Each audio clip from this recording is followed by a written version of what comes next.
Bonjour, une nouvelle vidéo aujourd'hui sur le triangle de Karpman.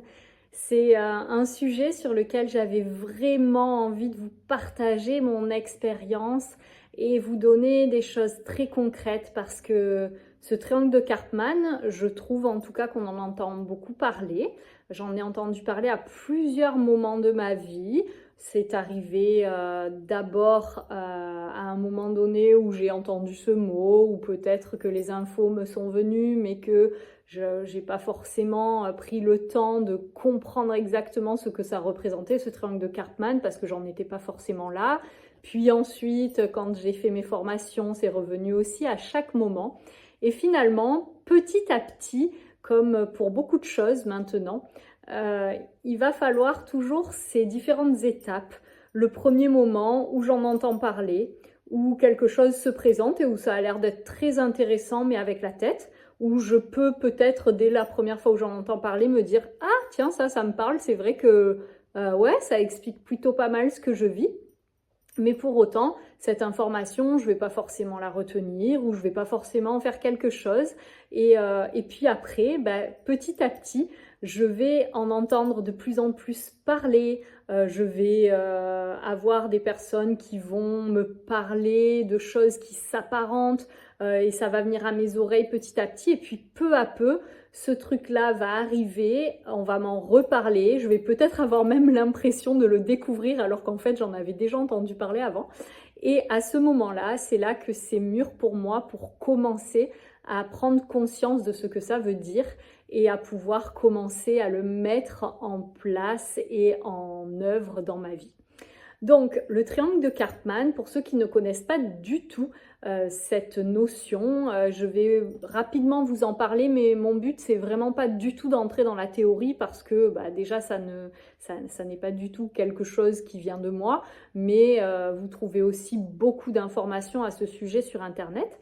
Donc, c'est juste pour vous placer le contexte. Donc, le triangle de Karpman, c'est en fait un triangle qui explique que quand on va être en relation, on va bien souvent se retrouver dans des rôles que nous allons jouer sans en avoir conscience.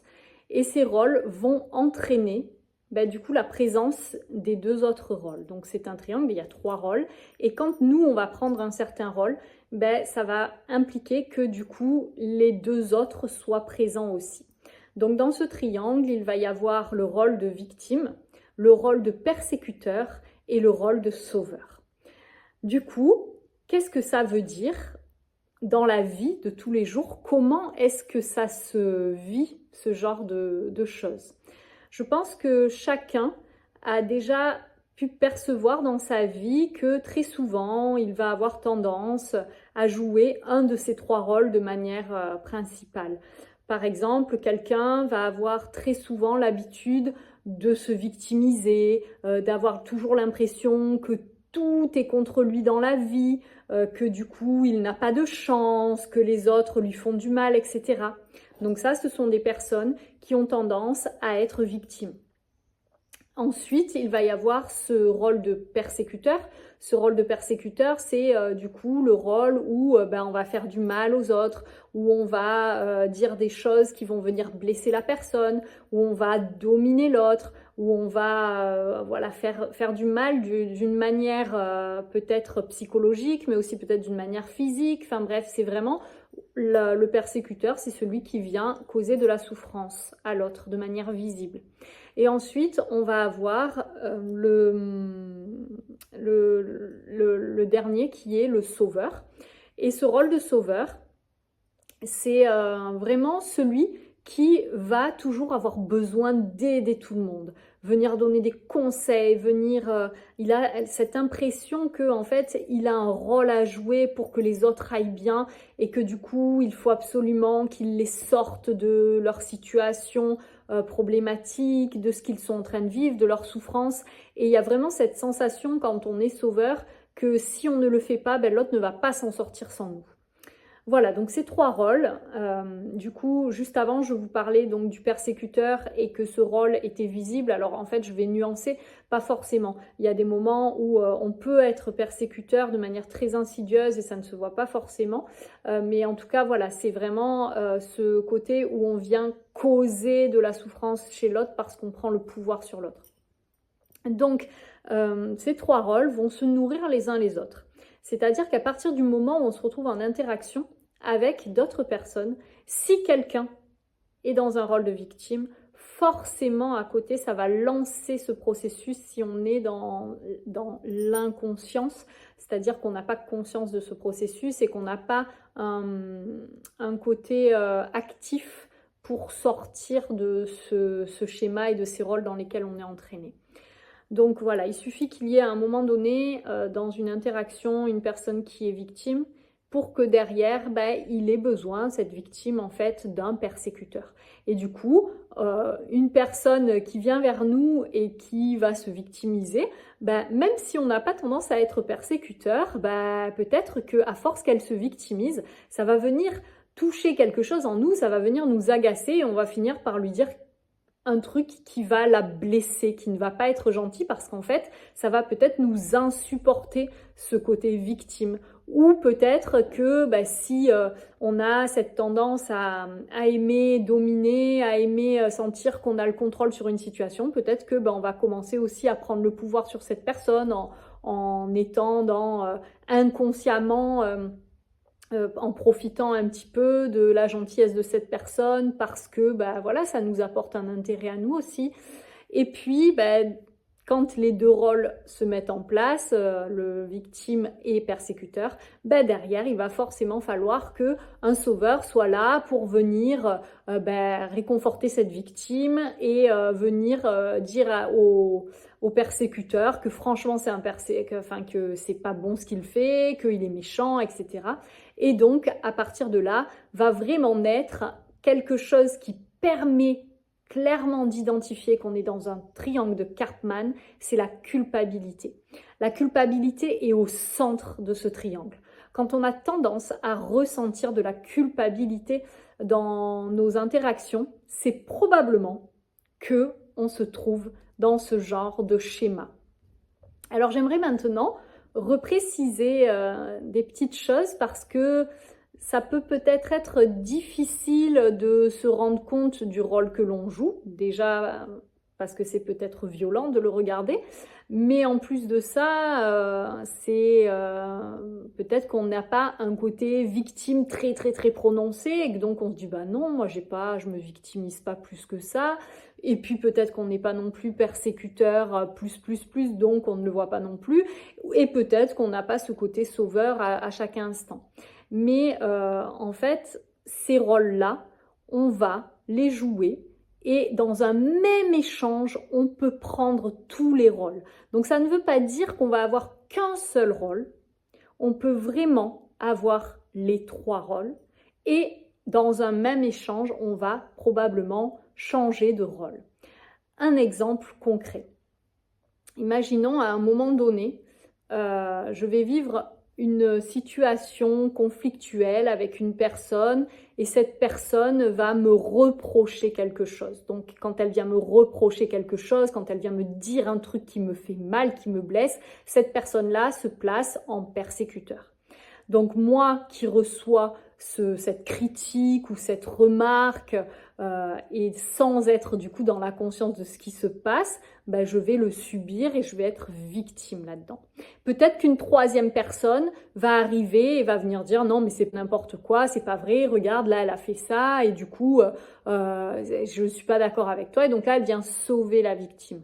Mais du coup, lorsque cette victime se sent du coup soumise, dominée, elle se sent dans une posture très inconfortable dans cet échange, il est possible que derrière, peut-être, elle commence par vouloir prendre la place de l'autre, prendre le rôle de l'autre, et que du coup, elle va finir par avoir elle aussi des mots très blessants pour faire mal à l'autre, et que finalement, elle va finir par se retrouver à être elle-même persécuteur et que l'autre qui était avant persécuteur va finalement devenir victime.